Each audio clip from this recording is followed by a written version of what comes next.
Hey, bonjour à tous et bienvenue sur ma chaîne YouTube. On se retrouve aujourd'hui pour une nouvelle vidéo où je vais vous présenter les sorties livresques du mois de août.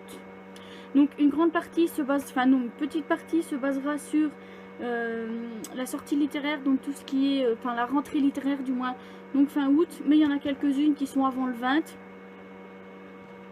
Donc soit le 7, soit le 14, voilà. Et ensuite ça démarre au 21 jusque le 29. Alors pour certaines je connais pas du tout les résumés. Voilà. Alors le 7 sort chez Harlequin, donc ça doit être en e-book.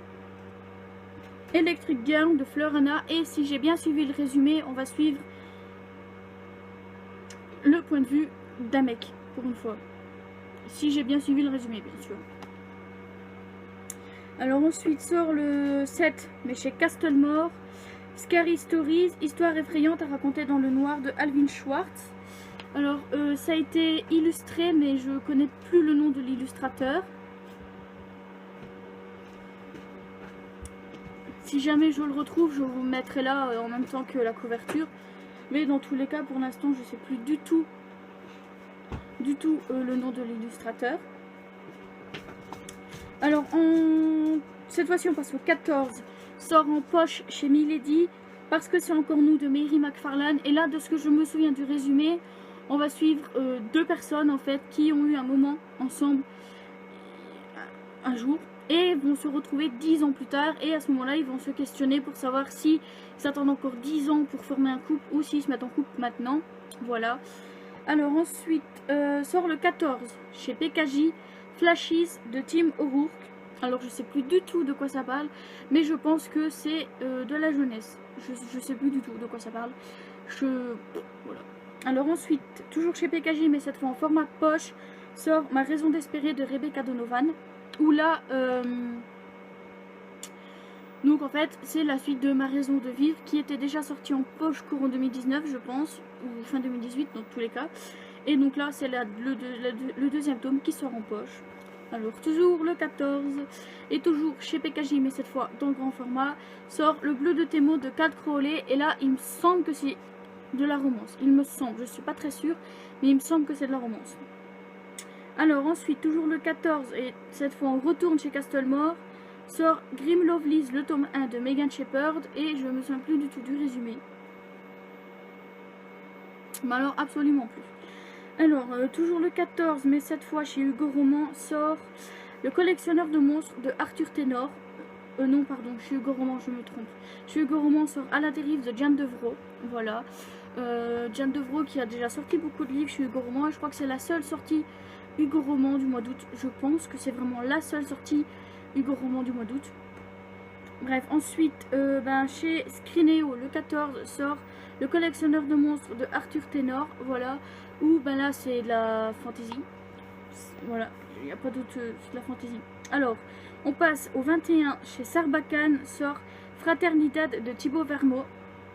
Alors là j'avais le résumé en tête il y a quelques temps, mais là je ne saurais plus vous le dire. Dans tous les cas, je pense que ça va parler du genre de fraternité ou quelque chose comme ça. Alors, sort également le 21 chez Rouergue, Féline de Stéphane Servant, où là, je sais plus du tout de quoi ça parle, mais dans tous les cas, le résumé m'avait beaucoup tenté à ce moment-là. Alors, sort le 21, donc toujours le 21 chez Milan, Aquila de Ursula Poznanski. Et là, si je me souviens bien, en fait, on va suivre une jeune fille qui arrive à l'université, et donc avec une colocataire dans sa chambre d'étudiant. Et sa colocataire va disparaître du jour au lendemain. Je pense que celle qu'on va suivre va mener l'enquête. Je suis pas sûre. Alors, sera également le 22. Donc là, on passe au 22. Chez Lynx, Zoomancie de Adrien Thomas. Voilà. Je pense que ça va parler d'animaux, vu le titre. Et vu le résumé, si je me souviens bien. Alors là, je pense que c'est la sortie que je vais sûr et certain. Je l'achèterai. Pas au mois d'août, mais je l'achèterai. C'est Le goût du danger de Erin Beatty. Donc qui est la suite de... attendez, qui est la suite donc de ce tome 2.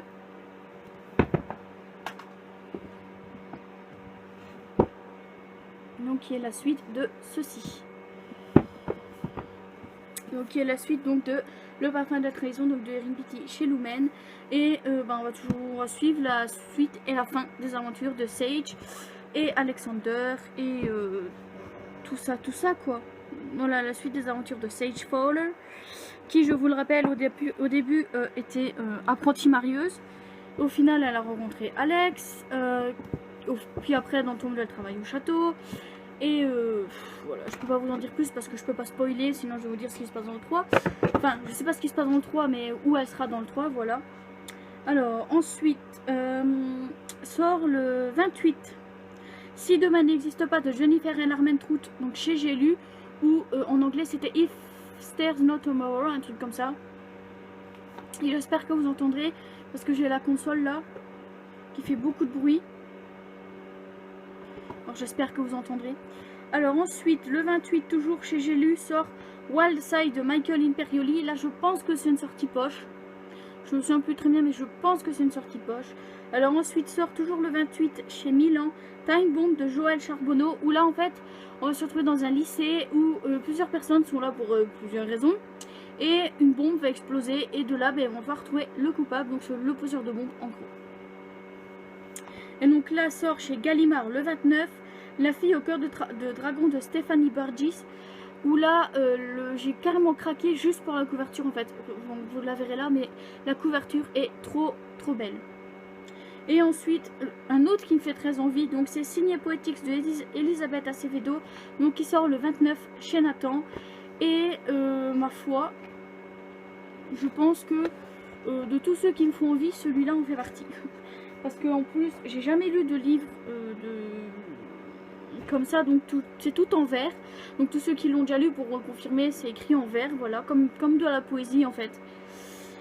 Et voilà, il me donne très envie. Alors je sais pas si je l'achèterai, j'en sais rien. Ce que je sais, c'est que pour l'instant, dans tous ceux que j'ai cités, dans la vingtaine de livres que j'ai cités, celui que je suis sûre d'acheter, c'est Le goût du danger de Erin Beatty, parce que bah, j'ai les 2 premiers tomes et j'attends avec grande impatience le tome 3. On savait qu'il sortirait cette année, mais on ne savait pas quand. Voilà. Et ben c'est tout pour la vidéo. Voilà, on se retrouve dimanche pour une prochaine vidéo. Bye bye.